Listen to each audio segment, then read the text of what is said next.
అభివృద్ధి, పెట్టుబడులు, ఉద్యోగాలే కూటమి ప్రభుత్వ లక్ష్యమన్న హోంమంత్రి వంగలపూడి అనిత. పరామర్శ యాత్రల పేరుతో రాష్ట్రంలో ఉద్రిక్తతలు సృష్టించడం తగదని హితవు.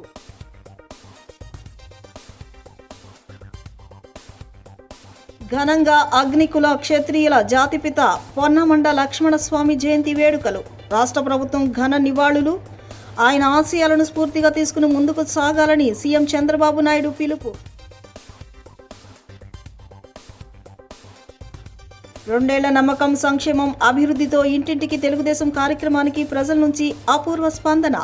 రాష్ట్రం అభివృద్ధి పదంలో దూసుకు వెళుతోందన్న ఎమ్మెల్యే బొండా ఉమామహేశ్వరరావు.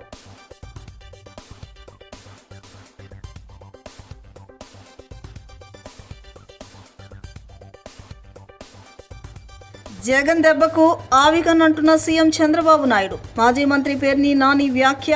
మచిలీపట్నంలో బాబు బంధువులెవరు లేరని